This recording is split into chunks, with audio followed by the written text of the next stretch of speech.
Today then viewers, we are back later than what we planned. We have finished the season off, we finished comfortably in the playoffs, and today we do start that playoff journey as we take on yesterday's opponents who we lost 4-2 to Crystal Palace as we look to get a bit of redemption and get ahead in the first leg of this playoff leg.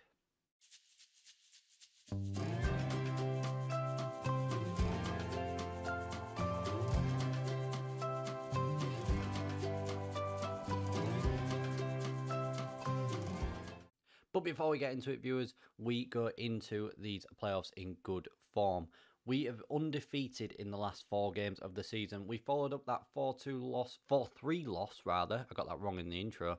4-3 loss with a 5-2 victory over Huddersfield, with goals coming from Skoglund, Velasco getting a brace, Solanke and Dale Taylor rounding off the scoring as we looked very, very comfortable in this game. Then after that, we drew 1-1 with Portsmouth in the penultimate home game of the season, where we took the lead in the 65th minute, but with 10 minutes to go, Portsmouth equalised and 30,200 fans in attendance were left a little bit disappointed. Then in the final away game of the season, we sealed the 3 points very, very late on with a Dominic Solanke goal in the 88th minute, adding to Diasse and Velasco both scoring beforehand to give us a 2-0 victory. It was pulled back to 2-0, but as I said, Solanke spared us any blushes.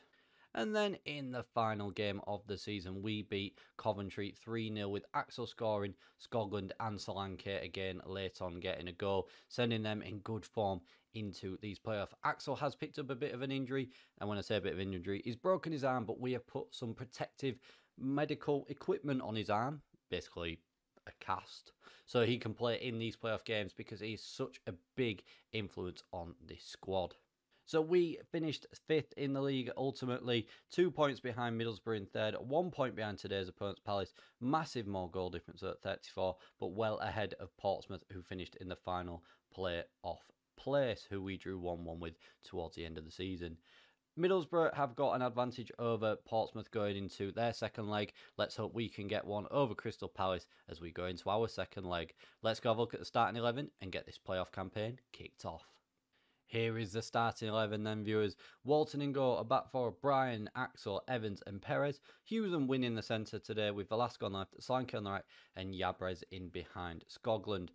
22 goals for Skoglund now this season, 25 for Solanke, 11 for Velasco. Fingers crossed they can add more to their tallies today. And in the defence as well, plenty of goals kicking about, which is good to see. 15 in total between the back four, which is really, really positive. Frank Lampard is the Crystal Palace manager then today, viewers, and Ross Barkley is in that starting 11, a man who was a thorn in our side in the last game. Hopefully today at home we can go and do better than what we did in the league. We have then told the boys to go and get one over on Crystal Palace following what happened in our last game against them. Early highlight does come to us with a corner. Velasco after just 6 minutes whips it in. Axel's there. Oh, Skoglund, he's just bounced about that 6-yard area, pinballed around. I thought we were going to get it into the back of the net. Unfortunately, we didn't. Fingers crossed we can do it next time. Axel looks to bring forward. Will that injury affect him when he's trying to get back and hold on to players? I'm hoping not. Perez on this right side. Lovely ball in Skoglund. And it's off the bar this time, and I thought Skoglund might have found it. We've looked very, very strong so far, though, which is good to see. Wildwald for them has picked up a booking. Hopefully he can just do us a little favour, pick up another one, and then they will be down to 10 men. Thankfully we've kept Ross Barkley quiet, which is something we didn't do in the last game. Crystal Palace haven't even had a shot on target yet, so they're performing really, really poorly. They've had a lot of the ball, 61%, but they've done absolutely nothing with it. We've just had one shot on target. It's been a bit of a nothing game so far, viewers, in the first legs of these playoff games.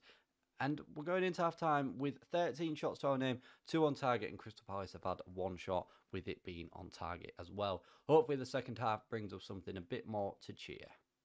We're going to tell the boys we aren't happy with that and just send that as a collective overall to everybody and demand a little bit more as we just kick this second half off. Are we going to see a highlight in the second half? I thought we were going to be so close in the first, but nothing came from those 2 efforts early on where we hit the bar and the ball was just bouncing around that 6-yard area. And finally, the first highlight in the second half comes, and it is in the 67th minute with Crystal Palace corner, but it's headed away. Yabres picks it up, looking to launch the counter, loses it far too easily there to Ross Barkley, the man that we picked out before the game, that run us ragged in the last game against them. And no long ball over the top, which Perez deals with into Solanke. He looks to cut into the centre and finds Velasco on this left hand side, tries to overlap, and he's being challenged very easily there, and Crystal Palace come forward, but Axel's there, and that's why we need him in the team and gave him that medical protection to ensure he could do that, but it's been disallowed. Scotland, I thought he'd scored. It's been disallowed. Let's have a look at that again. Very unlucky. He's just offside as well. I think we're hard done by there. He's in line for me. I think we've been very unlucky there. That would have given us a huge advantage. Solanke with a 6.4. We will make him as a substitute now. We will bring him off on that right-hand side. Bring Jose Ronaldo on. Yabres isn't done a lot. Neither's Velasco. We'll bring Liam Gibbs on that left-hand side. He is usually quite the super sub for us, and fingers crossed he's got that in his bones today. Will Hughes makes a huge mistake, but thankfully Walton is there to clear it up, and it doesn't cause us any danger at this present time. Yabres into Solanke on this right-hand side. Back to Yabres, looking to break forward with win, and we do. Velasco now, he knows he's coming off very soon and will look to make a difference. Hughes sprays it out to Perez on this right-hand side. Can we get the ball in from Perez? Lovely ball in. Scotland's there. Scotland! Oh, he's had a hat-trick of chances there, and it's gone over the bar. One off the defender, one off our player. Both fell to his feet, and it's gone over the bar. And it looks like it's going to remain 0-0 in this first leg in a very frustrating game for us here, where we've just had 3 shots on target from 18 attempts at goal. Not our best day. 0-0 at home, and it is all to play for in tomorrow's episode then, viewers, which leaves everything on tender hooks as we will meet back for that second leg tomorrow. I think we're going to thrash the arms, tell the boys we're going to see him in training, because that was not a good performance and not one of our best. Whether the nerves got to the players or not, I do not know, but we failed to clip those Eagles' wings once again.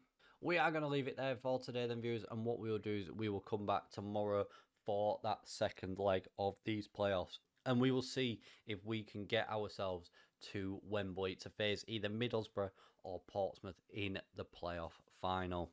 If you have enjoyed that, please don't forget to smash that like button for me, share the video around, and subscribe to the channel for more content. Thank you very much for watching, and I'll see you again for more next time.